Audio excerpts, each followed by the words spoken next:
Hello everyone, welcome back to my YouTube channel. I'm Andy, and we are continuing our series on Dante's Inferno. And now, at long last, you have made it to the end of the 8th circle. Whoa, what a long-winded section of all of these videos, and this is the 10th one, just on the 8th circle. The 10th and final Bolgia of the Malebolge. The circle of the Fraudulent. Alright, so let's dive right into it. So what does Dante see in this last pit? We walked till we reached the first place of the cliff from which the chasm, if there had been more light, would have been visible to the bottom. When we were standing over the last cloister of Malebolge, and its late brothers were well within our range of vision, strange lamentations went through me like arrows, whose shafts had pity for their arrowheads. I had to cover my ears with my hands. Such would be the pain if all the ills between July and September of all the hospitals of Valdiciana and Maremma and of Sardinia were gathered in one pit, and there was here. And such a stench there was as only issues from decaying limbs. We descended to the remaining bank of the long ridge continuing to the left, and only then could I see clearly into the bottom, where the ministress of the great sire, unerring justice, punishes the cheats who are enrolled there. It was no greater cause for sorrow to see the population of Aegina stricken, when the air was so infested with disease that even animals, down to the smallest worm, were overcome, and that ancient people, according to the poets who affirm it, were brought back to life, the seeds of ants. Then it was to see those souls in strange heaps, withering away in that dark valley. This one on the stomach of another lay, that one on the shoulders, and some proceeded on all fours along that melancholy route. Step by step, without a word, we walked on, watching and giving heed to the afflicted, who were not strong enough to raise themselves. I saw two leaning against each other, seated looking like pans placed together for heating, each one covered with scales from head to foot. I never saw a stable boy apply the currycomb while his master waited, or because he hated to be awake. The way each one of these applied his biting nails to himself in the ferocity of itching, to which is the sole relief, and their fingernails scraped off scabs, the way a knife removes the scales of carp, or of a fish that has them even larger. "You who remove your armor with your fingers," began my guide, addressing one of them, "and who make pincers of them now and then, tell us if among those here is from Italy, that may your nails suffice for such a job as yours unto eternity." "Italians we are, both of us, whom you see all shriveled here," one answered, weeping. "But who are you who wish to know about us?" And my guide said, "I am one who descends with this live mortal from ledge to ledge, and I intend to show him all there is in hell." The bond that held them suddenly came apart, and trembling they turned their faces to me, as did some others who heard the echo. The good teacher drew up close to me and said, "Tell them what it is you wish to know."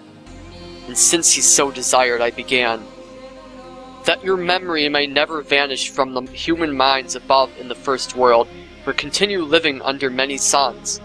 Tell me who you are and of what people. Fear not to disclose your names to me because of your vile and toilsome punishment." One replied, "I was from Arezzo, and Alberto da Siena consigned me to the flame. But why I died was not what brought me here. The truth is, I once said to him in jest that I could rise up in the air and fly, and he, the inquisitive man of little sense, insisted that I show him, and because I could not make a Daedalus of him, he had me burned by one whom he was a son. But Minos, who cannot make an error, condemned me to the last of the 10 chasms, for practicing alchemy in the world. And I said to the poet, was there ever a people as arrogant as Sienna's? Surely not the French, even approximately. At this, the other leper, who was listening, replied to my question, all except Stricka, who knew how to keep his spending temperate. And Niccolo, the man who introduced the expensive custom of the clove into that orchard where its seed still propagates. And except for that brigade in which Caccia di Asciano frittered away his vines and woods, and Abbagliato proffered his good sense, that you may know who seconds you against the Sienese. Look sharply at me. My face will give you the reply you seek. You will see I am the shade of Capocchio, who counterfeited metals by alchemy, and if I recognize you clearly, you must recall how good of an ape I was in nature. Okay. So, a lot of things are happening in this passage that you might not completely understand, but these men in this area are part of the first zone of this section of forgery. By forgery now, I mean those who create false things. So each of the groups you're going to see in this area are types who create false things. And now there are actually 4 zones of this area. There's like 4 different divisions. And the first one we come to is the Alchemists, or by extension, charlatans, and also you could say quacks of medicine and science. So, the names of these 2 guys, so the first guy, his name is Griffolino di Arezzo. And he's inflicted with ulcers and plague, and he's laying there all like, ugh. Unfortunately for him, he got burned alive as a heretic because he was making a joke. Since he was an alchemist, this guy, Alberto da Siena, and he said, oh, you're an alchemist, what can you do? And he's like, oh, well, my superpowers, look, see, I can make you fly. But of course he didn't mean it seriously, he was just being silly. But then Alberto says, okay, prove it. And, of course, he can't prove it because he can't actually make someone fly. So then he denounces him to the bishop, and the bishop has him burned alive at the stake, like, as a heretic. Although he didn't deserve his punishment for just saying what he said, just kind of saying something in jest, he does deserve his punishment for his craft of alchemy. And alchemy is kind of a strange thing, because out of it came actually some real science. There was chemistry and medicine were influenced by early stages of what was alchemy. They were experimenting with things. But alchemists, one of the things they tried to say that they could do would be to change base metals into gold. So elements like lead, that's not a very useful element. I mean, that's nowadays, we even know that lead is toxic. So they're saying, well, what if we were able to use this sort of sciencey process to change it into gold? Gold is a lot more useful because you could sell it and get money. But obviously that's not possible. The laws of physics do not allow for that. And so by faking it, by trying to do that, they are committing an act of forgery. And it totally makes sense that they would get sick as a result, because doctors and scientists, they are charged with making people healthy. And so because their sham medicines, so to speak, are not getting people free, they're just getting money out of them. Quack doctors that all they care about is the money, and they want to sell a product, and it's not actually a real product, snake oil salesman. Now, we have to be careful with who we call a quack, though, because there are a lot of doctors out there that are part of the alternative medicine field that are actually legitimate.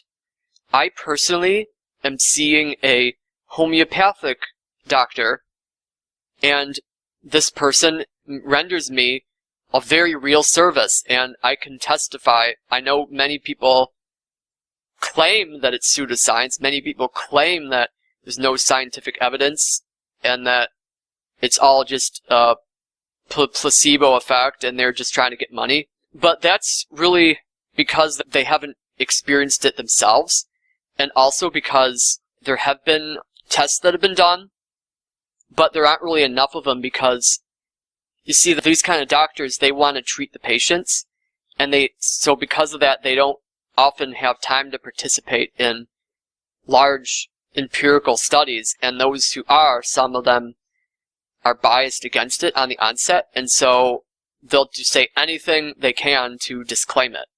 So this is just, my opinion. This is not like anything to do with the Catholic Church's teachings or anything, but this is my personal opinion about homeopathic medicine and also naturopathic medicine.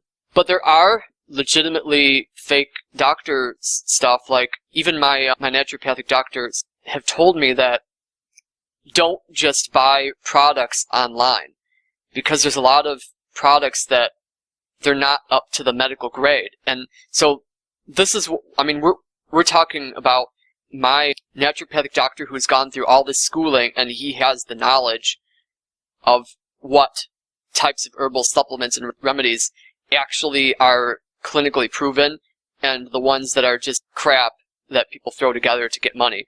So there is a big difference between that. Just want to make sure that you're aware. Another group I would put into this area are those scientists who promote misinformation for political reasons. How corrupt is it that you perform a scientific experiment for the good of humanity, and then you're like, well, I don't exactly like these results, so I'm just gonna take a snippet of this data, and I'm not gonna show you the whole data. I'm just gonna show you a tiny piece of it, and then I'm gonna present this as evidence to support this political ideology. That is a huge crime, and I believe that there are doctors and scientists who are doing this kind of thing. And to make things even worse, there are legitimate doctors who actually have real evidence, and they are being instead called out as being nut jobs and misinformation people like that. So yeah, there's doctors who are being claimed to be credible, but they're not credible, and those who are actually credible, but they're being called not credible. So you really have to be careful when you read articles about statistical data and scientific evidence, especially in light of this COVID and vaccines and all that. Don't immediately trust them, right? Because they say that this vaccine is safe in commercials does not necessarily mean that it actually is.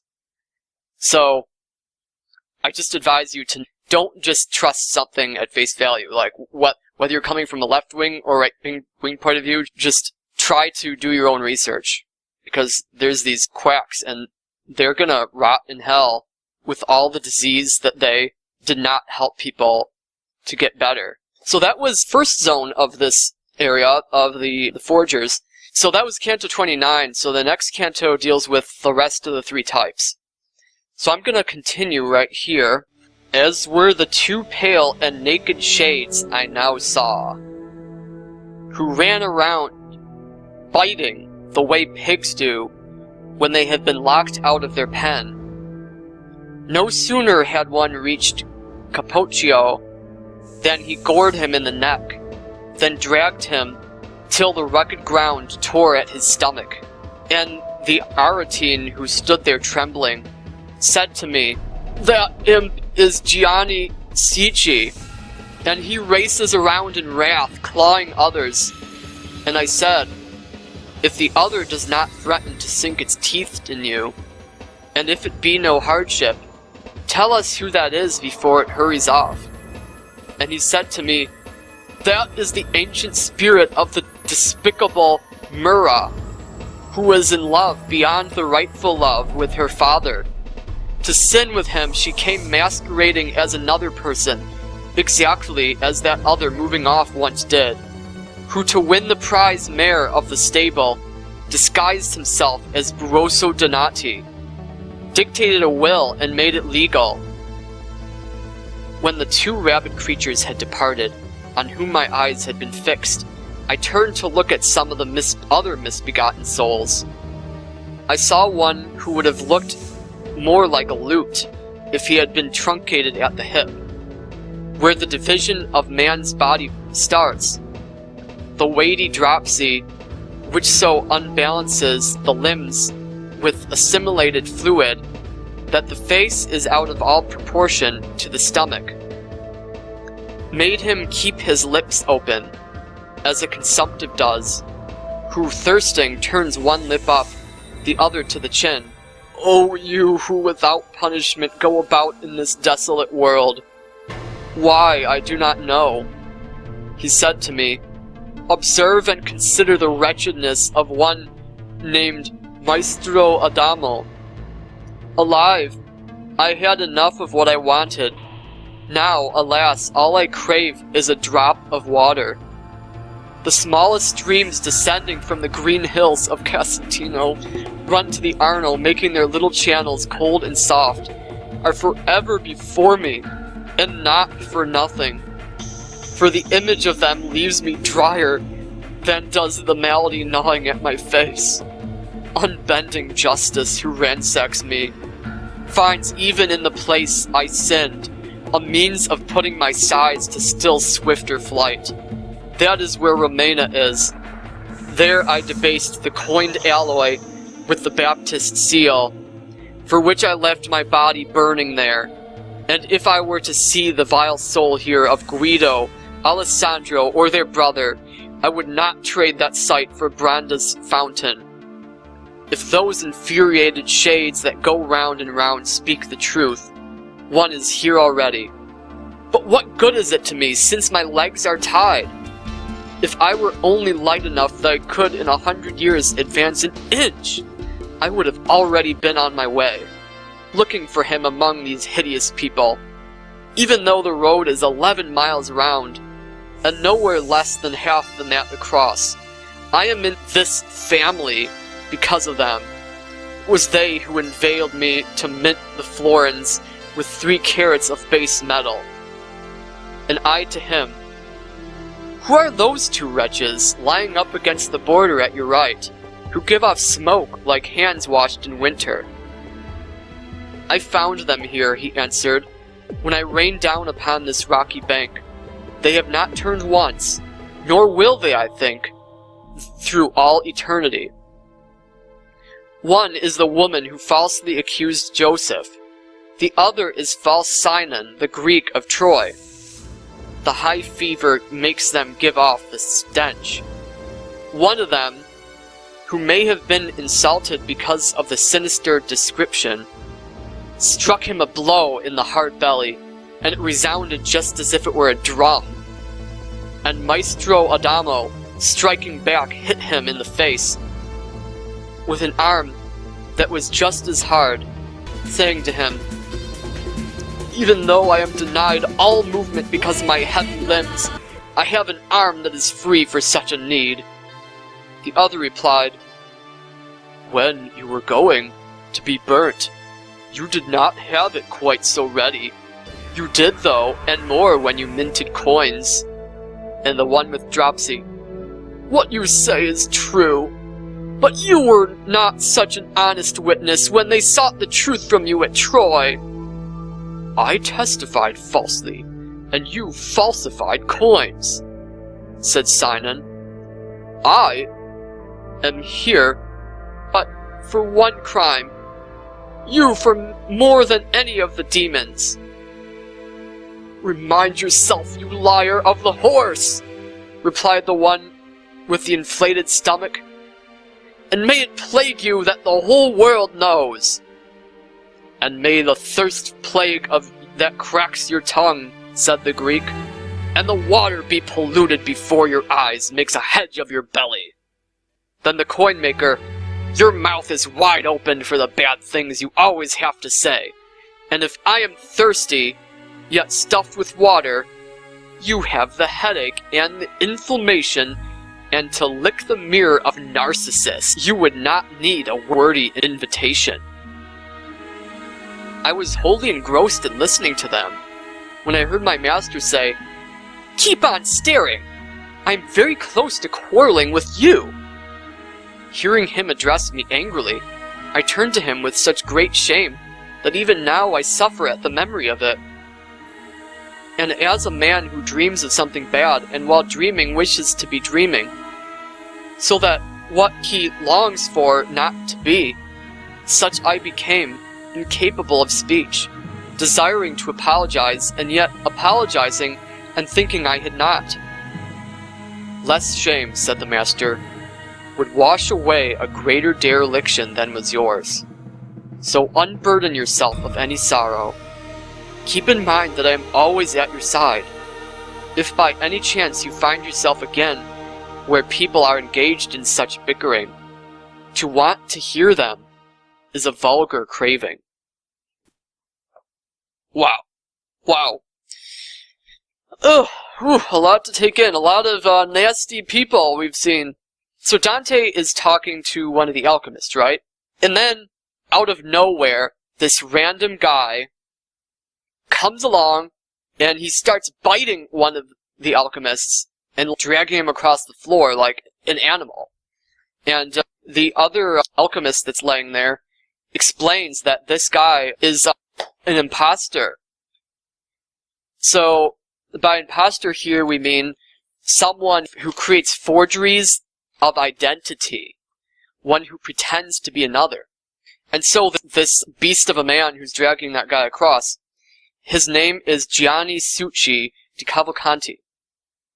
And what his crime was as an imposter was, you see, there was this man named Buoso Donati, and Buoso was a widower and he had no kids. So when he died, he needed to have a will to decide who's going to get his wealth and possessions. So this guy, Gianni Succi, he climbed into the dead guy's bed while the dead guy was still like in his bed. And so he lies in that dead guy's bed, pretending that he's still alive and he's still dying. And he gets his legal notary to come, and he says, "Okay, so there's my nephew, I'm gonna give him all this money. And then there's this nice dude named Gianni Succi, and I'm gonna let him have my little mare horse." So he pretends to be this guy, and he fraudulently gets to take a little horse for himself and some money for his friend. So false identity, and as you can see, it's like a very visceral biting thing he's doing to this dead guy. He's dragging his identity. He's stealing his identity. So that's kind of like what turns him into this ravenous beast in hell. He's just kind of biting that person and just dragging him everywhere. Because that's what he did in life. And then there's someone else there, this woman, another one of these crazy biter people, named Mura. And I originally thought it was pronounced Mira, but because it has an H in it, but it's actually spelled with an H because it's spelled like the word myrrh, like as in the anointment that you give to dead bodies, like the fragrant aroma. You know, Jesus was given the gifts of gold, frankincense, and myrrh by the 3 wise men. So, Myrrha comes from Greek mythology, and her story is that she tricked her father into having sex with her for 9 months.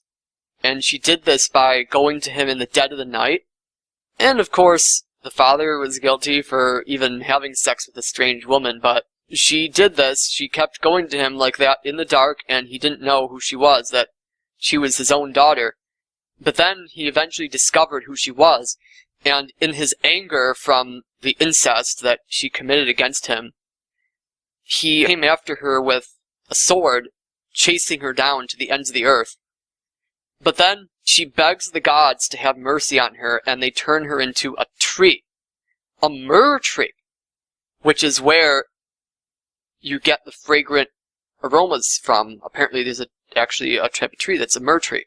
And so that was her punishment for that. Biblically, this story reminds you of the story of the daughters of Lot. Lot was Father Abraham's nephew, and he was just left with his 2 daughters, and they were like, well, since our husband's been killed and there's like no one else around, let's trick our dad and have sex with him so we can have babies of our own. And so, because of that vile acts of incest through their being imposters, they were able to have 2 kids, and those kids became I think it was the Amorites and the Philistines, some of the worst enemies of the children of Israel. So, yeah, being an imposter, not a good thing. And here's the thing. I've gone back and forth to myself about, is it okay for spies to do their job, to be imposters, to impersonate, and to get information and intrigue? That question is kind of something I'm not sure about. It's something that I need to ask a more qualified, maybe a Dominican priest or something like that, because I'm dying of curiosity whether that is admissible to being considered okay. Because falsifying someone's identity, pretty serious business. So then Dante looks around, he's like, okay, so there's that scary body guy and there's this kind of thing, but like, let's look over there. And so he sees a bloated guy that's compared to a lute. Now, I don't know if all of you are familiar with what a lute is, but it's like a guitar, except that it has a very round bottom to it. A guitar has a very flat bottom, but this is like a big round bottom, kind of like someone's stomach if it were like inflated. And so this guy is laying on the ground with a bloated stomach because of his dropsy. Dropsy is a type of condition. There's like a better name for it called edema, that they call it nowadays. But it basically means that you have retained fluids in your body that you can't get rid of. And so he's permanently bloated like this, in punishment for his sin of being a counterfeiter. This man's name, who I called Maestro Adamo, he is actually a teacher who comes from England to teach in Brescia, which is in Italy. And there are these 3 counts, the 3 counts of Gaudi, 3 brothers, named Guido, Alessandro, and Agudinolfo. And they're rich young lords, and they came to this professor, and they said, please make us these fake coins so that we can get money. Well, actually what he did is, you see, very sneaky, they asked him to say, it's like you have a coin, and then say you cut the coin in half, so that you can melt it down for the metals, or you can use that to get money. And then you get an inferior metal like iron, and you forge it so that it goes the other side of the coin, and then maybe you paint it up so that it looks like it's a regular piece of money. So in that case, it wasn't to necessarily use the money to fool people. Of course, it can be used for that too. It's not like they're copying money in this case, but in this case, he's taking the money out of the money and disguising the other part of it. So, fraudulent activity in which he was caught, and he was burned alive. There's a lot of people in this area that seem to be burned alive. So now he spent most of his life having what he needed because of his forged money, and now all he wants is just a tiny drip of water, and he can't get even a tiny drip of water. Poor guy, but he deserves it. He does. And he wishes that he could get up and get revenge on those 3 guys, but he can't move. Can't even get his sweet revenge. So counterfeiters are obviously, they create forgeries of money. That's pretty obvious. Last and least is the liars. Liars are probably the worst of all these, arguably. So, what happens is that Dante ignores Maestro Adamo. He's like, okay, so, yes, I have a question for you. Those people over there, like, they're kind of, letting off some steam. Like, what's up with that? Are they? So, these people are the liars, and they have a fever that makes smoke or steam come out of them, and Dante compares it to, during the winter, you can see your breath come out. He compares it to that. And, of course, they're stinky as well. And he says, okay, so one of them is Potiphar's wife from the Bible. You know, the story in Genesis where Joseph, you know, the son of Israel, he is an honest man, and this Egyptian master's wife, she says, have sex with me. And he says, no. And she says, have sex with me, or I'm gonna say that you had sex with me, and then they'll believe me and not you. And so that's exactly what happened. He said, no, I'm going to be honest, I'm not going to commit this sin. And then she said to her husband, okay, this evil man has had sex with me. And so Joseph was punished by being thrown into jail because of her evil lie. Now, God had providence through that, and everything works out because God is in control and everything. But it does not change the fact that this woman, her sin of being a liar, or as you could say in the Ten Commandments, bearing false witness, the 8th commandment, is a very serious crime. And the other person that he points out is Sinon the Greek. Now we have to go back to Greek mythology for this one. Sinon the Greek is part of the story of Odysseus and the Trojan War. So Odysseus came up with the idea of the Trojan horse to break into the city of Troy and hide his army inside it. But of course, in order for his plan to work, it needed to have an operative to work out things with the Trojans. So you get this guy, Sinon, part of Odysseus' crew, and he pretends that he's a deserter. Because of Odysseus and him had a falling out, he tells the Trojans that he got left behind. And so now he's like, okay, so that, you know, even though I'm Greek, I'm gonna be a turncoat. I'm gonna favor you Trojans, you know, I'm gonna be a friend to you. I'm gonna tell you what Odysseus' plot is. So you see, this big giant horse, it's really big, and the reason is because they don't want you to take it into the city of Troy, because they built it so that their gods can protect them. And so they built it big so you can't take it into the city. And then there was a couple of people who said, no, don't listen to him, he's lying. And so one of these people is a woman who was cursed by the gods to no one would ever believe what she said. And it was like, oh, we're not going to listen to you. And this other guy who got killed by snakes when he said, you can't listen to them. And so then snakes came up and killed him. So they were like, oh, the gods have punished him. So that must mean that he's wrong. So therefore, hey, Sinon, you're a nice guy. Let's open the gates. Let's find a way to drag this giant horse into our city. And when they do, the army comes out and slaughters them because of this liar. And people, you could argue, you know, it's like, okay, well, he did what he was necessary to win the war, yes. But there are certain crimes against humanity, you could say. And Dante deems that Sinon was guilty of this kind of crime. Crimes that, even in war, are not permitted. Evil lies. So, in any case, this counterfeiter, Maestro Adamo, he points this guy out, and then Sinon turns around and he says, ooh, you're talking to me? And they get into a big argument, and they insult each other back and forth, and Dante is actually kind of enjoying it. He's like, oh, listen to the bickering, it's like it's kind of funny, you know? Like, it's hilarious to see these guys, like, going at each other. And then Virgil turns to Dante and he says, stop! Turn your eyes away, stop looking, because even to listen to these guys, it's harmful for your soul. Let's see, the way he puts it. Where people are engaged in such bickering, to want to hear them is a vulgar craving.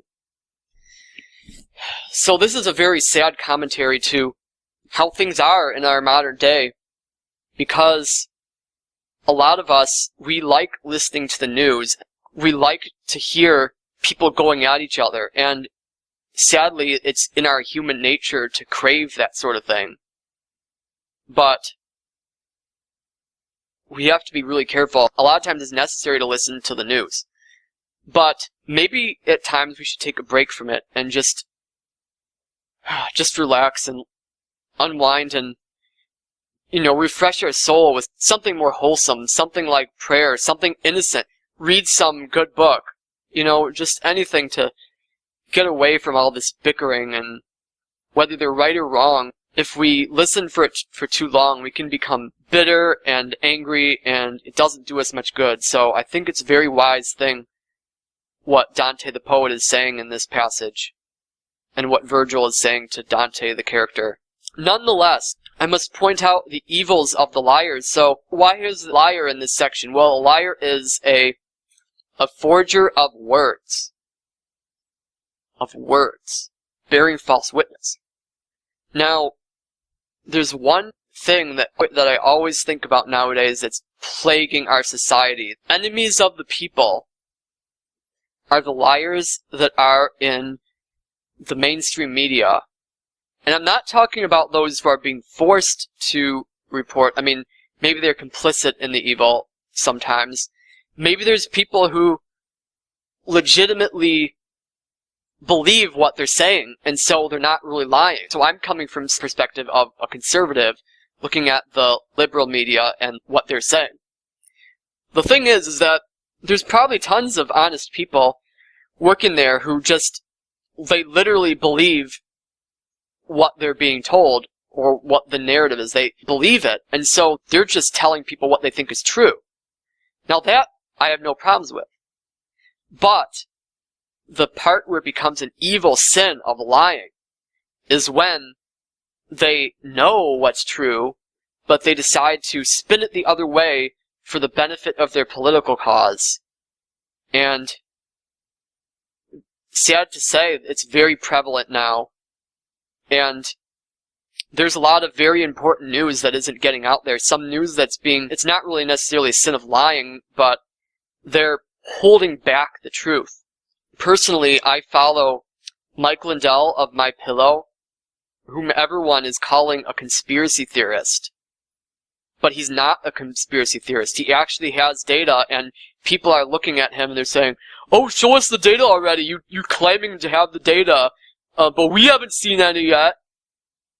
But that's a total lie, because it was right there. The data was right there. They were explaining everything, and they're just choosing to not see it. They're just saying, "I do not wish to have him be right, so I'm just going to say that he's not right, and that's my judgment, and I don't want to listen to anything further. I'm just going to spread lies about this man because I think he's evil, therefore he is evil, and so I'm right, he's wrong, okay, that's the end of it." I'm sure there's a lot of good people out there that are not buying the stupid evil lies. It could go on a lot more. There's just so much liars that I could see ending up here. Politicians, a certain woman who ran for president, a lot of things. A lot of, unfortunately, clergy and bishops lying and withholding information about scandals. All the lies, all the evil lies, and how much our society is paying for it. And the scariest thing is that there are those who don't even believe that there's such a thing as objective truth. That's the scariest thing of all. The philosophy of postmodernism, which I'm not going to go into in this video because it's a very lengthy discussion, but suffice to say, postmodernism, in my opinion, is Satan's most useful tool in this world. Because if there's no such thing as truth, then nothing is a lie. And everything is based upon not what is actually out there in physical realities and things that are actually happening, but it's all in your mind, so you can make up whatever narrative you want, and you can force it onto other people, and all that matters is your power. You see, if you're more powerful than someone, then you're the one who's in control of the narrative. So therefore, you can tell people what you want to tell them, and they're going to believe it. There's one very chilling song by T-Bone Burnett, who's actually a liberal. T-Bone Burnett is a liberal and, completely anti-Trump and everything. But he is wise enough to see that the media is spreading all these lies. And he has one lyric in a song that he says, if you tell people what they already believe, they will believe you. It's just very chilling and true, because obviously if they already believe it and it's a lie, then if you keep repeating it, then obviously they're going to stay believing it. They're sheep that are being led by these evil wolves. So, that's really all I have to say. Welcome to the end of Malebolge, finally. So, in the next video, I'm going to talk about... It's sort of a transition that happens before you actually get to the ninth circle. So, in the next video, we'll be talking about that. So, for now, don't lie, don't make false money, don't identity theft anyone, and don't be a quack doctor. Okay? Whatever you do, stay out of hell.